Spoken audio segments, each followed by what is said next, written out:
Setelah 3 kali puasa dan 3 kali lebaran, saya tidak pernah menampakkan diri saya di depan kamera. Akhirnya pada kesempatan kali ini saya menampakkan lagi di depan kamera. Oke, saya mencoba untuk memberanikan diri di depan kamera. Dan kini saya ingin bercerita bahwa saya kemarin divaksin.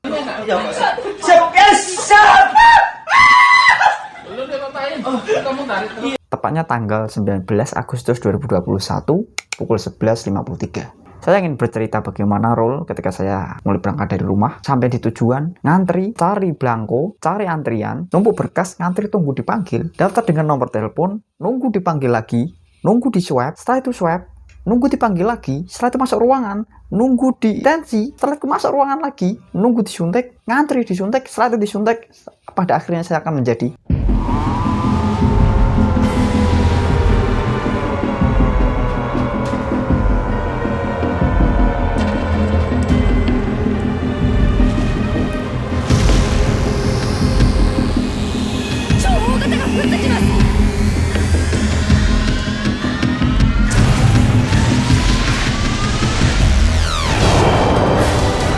dan itulah cerita singkat saya.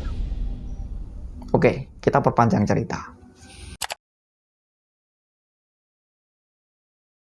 Mulai dari rumah, saya bersiap untuk disuntik. Setelah itu saya berangkat ke puskesmas. Setelah berangkat ke puskesmas, sampai tujuan, oke, saya mencari nomor yang perlu saya nanti tumpuk berkasnya. Setelah saya mendapatkannya, saya tumpuk berkasnya. Setelah itu, saya menunggu di antrian. Lama bersama bapak ini. Bapak ini dia datang lebih dulu, dia menumpuk berkas lebih dulu, dia berangkat lebih dulu. Saya sampai tujuan jam 9 lebih, ya setengah 10 lah pagi ya. Setelah itu bapaknya datang sebelum jam 9, namun saya dipanggil lebih dulu. Pas ketika bapaknya mau tanya kepada petugas, kenapa saya kok tidak dipanggil?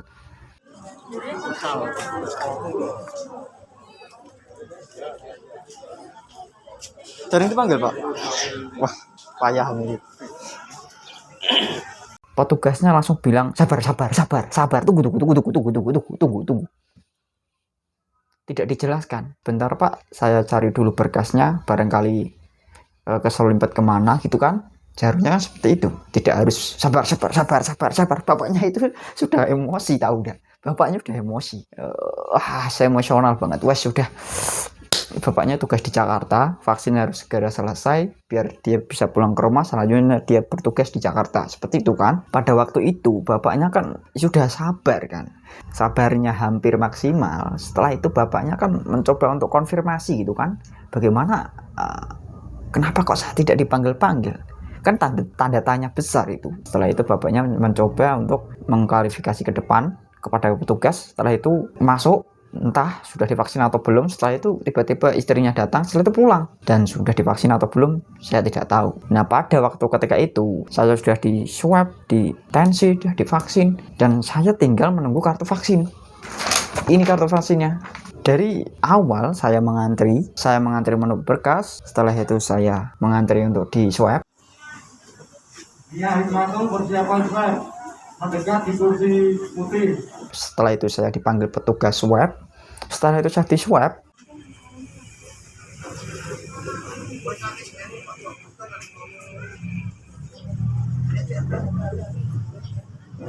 Pak Martono, Jabus, Bu Sumia, Gaji.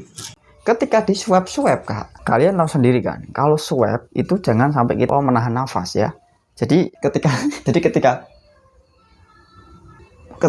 swabnya ini dimasukkan ke hidung, saya tahan nafas, otomatis lubang atau udara akan tertutup seperti itu. Jadi mbaknya sampai diputar-putar gitu, maksa gitu. Bagaimana enggak emosi? Nah, untung terus saya buka itu kan nafasnya, wah, itu ternyata bisa masuk ke dalam. Wah, setelah di swab saya menunggu antrian untuk ditensi. Setelah beberapa menit kemudian saya dipanggil dari Pak Tentara. Setelah itu saya masuk. Oke, saya masuk, saya izin untuk mengambil gambar, ternyata boleh. Setelah itu saya masuk menunggu ke ruang antrian untuk tensi.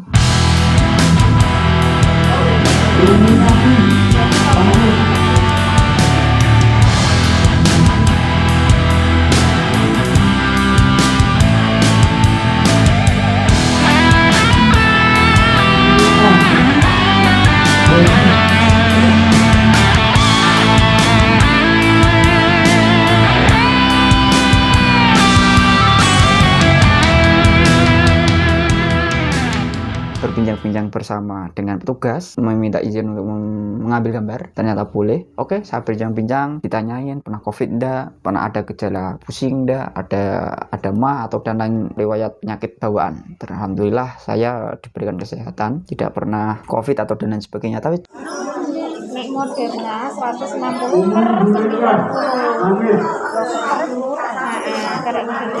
Ini nanti kalau sholat di sini ada ruang panas sih. Terus itu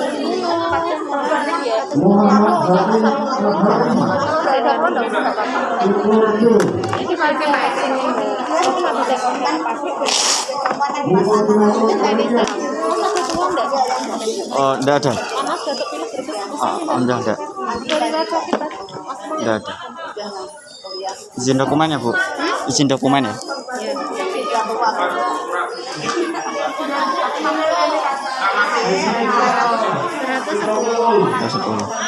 Normal. absen ya Mas? Enggak pernah, alhamdulillah.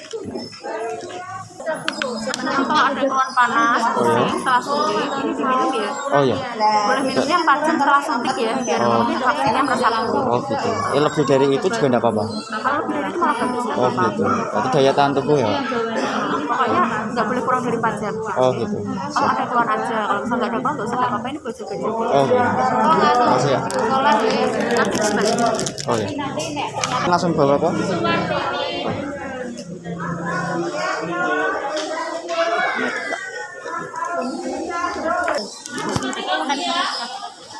Cuman ada suatu peristiwa yang di situ saya mengklaim seakan-akan saya itu pernah COVID. Jadi 1 minggu saya nggak bisa ngapa-ngapain, tapi anosmia saya tidak normal, tapi kondisi drop sekali. Pernah panas, pernah ya seperti tipes petir lah, ya meriang dan lain sebagainya, tenggorokan panas. Kalau seandainya saya itu periksa di swab pasti positif. Entah itu sebagaimana rupa yang mereka lakukan, pasti positif. Dan waktu itu saya tidak mencoba untuk swab, dan saya untuk isoman, memperbaiki imun tubuh di dalam ruangan di rumah atau di kos yang saya tempati saat ini. Kita lanjut lagi bincang-bincang kepada ibunya tadi. Nah setelah itu oke, bincang-bincang sebentar. Setelah ditanya tidak ada gejala apa-apa di saya. Setelah itu saya disuruh lanjut ke ruang suntik, mendaftarkan ke vaksinasi berarti kan. Setelah itu saya berikan ke petugas. Setelah itu saya ngantri untuk disuntik. Setelah itu beberapa saat kemudian bergantian antri. Setelah itu saya masuk ruangan untuk divaksin atau disuntik. Menariknya, ketika pada waktu saya suntik atau vaksinasi, dokternya santai enak, boleh saya mengambil gambar. Setelah itu saya disuntik dan ya rasanya biasa saja. Pada waktu prosesi penyuntikan saya tidak merasakan apa-apa. Ya hanya sekedar ya seperti digigit semut lah. Oh. Apa nih? Lah iya sing juk aku ana ya makan aku takok sing loro, maksud sing loro ki sing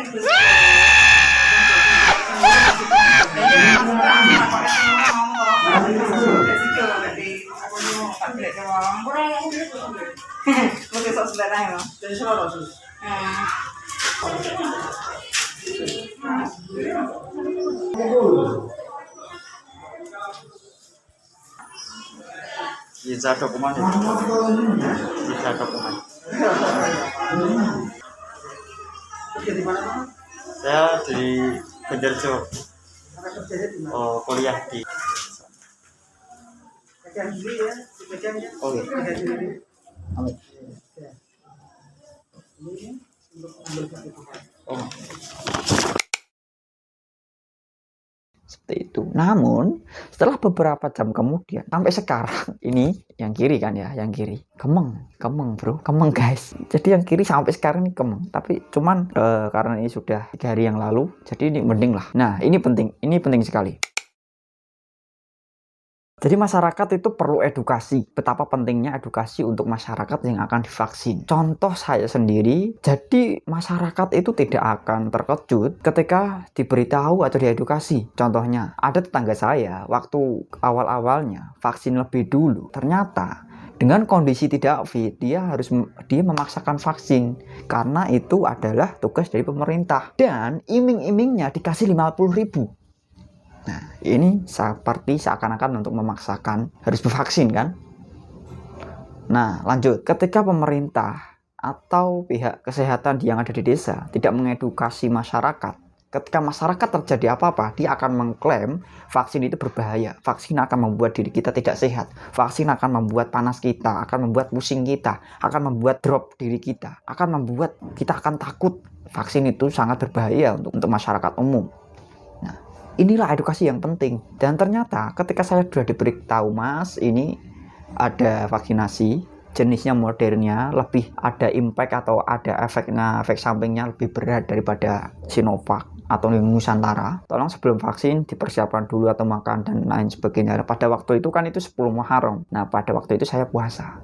Oke, tapi alhamdulillah ternyata pas ketika biasanya orang puasa tensinya turun. Alhamdulillah pada waktu itu tensi saya itu 110. Ya normal lah, tidak begitu rendah lah ya. Ketika waktu itu saya mencoba untuk memberanikan diri dengan keadaan puasa tetap vaksin. Kan tidak membatalkan puasa. Dari beberapa lubang kecuali yang terbuka ini dimasukkan sesuatu. Dan banyak nasah mansuh atau hukum fikih vaksin itu tidak membatalkan puasa. Jadi saya mengikuti mazhab itu seperti itu. Jadi setelah itu ketika masyarakat diedukasi, diberi pengetahuan, diberi pengertian, tentu tidak akan salah paham terhadap vaksin yang mereka suntikan kepada diri mereka. Inilah pentingnya edukasi. Jadi pemerintah itu harus, atau tenaga kesehatan itu harus memberi edukasi terhadap masyarakat umum yang mereka tidak membuka mata untuk harus membaca berita atau melihat berita setiap hari atau membaca sebuah artikel vaksin itu seperti apa, efek sampingnya seperti apa, atau dan lain sebagainya.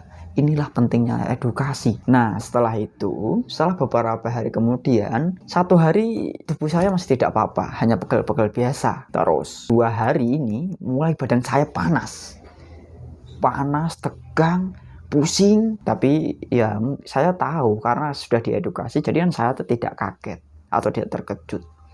Biasalah, ini efek samping dari vaksin kemarin. Setelah itu, hari ini saya membuat video, berarti hari 3 Kamis, Jumat, Sabtu pada hari ini, Sabtu, nanti entah uploadnya pada kalian melihat hari apa, Sabtu 21 Agustus 2021, setelah kemarin saya vaksin, jadi saya merasakan lebih fit lah, ya lebih fresh daripada yang sebelumnya. Dalam berarti hari-hari yang sebelum vaksin, hari-hari sudah vaksin kemarin ya. Sebelum vaksin, keadaan kondisi badan biasa saja. Setelah vaksin sudah merasakan pegel, nih yang pegel yang kiri ini menjadi sebuah beban sendiri untuk diri kita. Kemeng rasanya pegel-pegel. Jadi saya diberikan obat ini untuk jaga-jaga apabila nanti setelah vaksin, 4 jam setelah vaksin, untuk mencoba minum kalau seandainya ada apa-apa. Nah, inilah jadi akibat dari kita diberi sesuatu atau diberi jaga-jaga, sebenarnya kan kita menjadi lebih yakin ya ketika vaksin. Entahlah vaksin itu berguna atau tidak, ya nggak tahu. Saya mencoba untuk eksperimen untuk diri saya sendiri, ya semoga saja untuk sehat. Kata Ibnu Sina, 50% dari penyakit itu adalah kekhawatiran, dan 50% obat dari penyakit itu adalah ketenangan, dan kesabaran adalah awal dari kesembuhan. Oke, mungkin cerita kali ini begitu saja. Maaf saya belum bisa bercerita dengan storytelling yang baik. Saya mencoba untuk terus mengupgrade diri, meningkatkan skill berbicara atau public speaking di depan kamera. Bagaimana saya menceritakan sesuatu yang saya ingin ceritakan. Oke, terima kasih. Semoga kalian mendengarkan dengan baik. Semoga kalian, ya jangan takut vaksin lah. Masa takut vaksin? Kalau kalian tidak vaksin ya terserah. Kalian punya hak sendiri. Ya, yang mau vaksin juga punya hak sendiri. Oke, mungkin itu saja. Jangan lupa, kalau apabila konten ini bermanfaat, silahkan klik tombol subscribe, jangan lupa like. Apabila ada pertanyaan, silahkan komen di kolom komentar. Komentar yang baik adalah komentar yang membangun, komentar yang jelek adalah bagian dari haters, dan haters adalah bagian dari fans yang tertunda. Oke, mungkin itu saja. Terima kasih. Wassalamualaikum warahmatullahi wabarakatuh. Bye.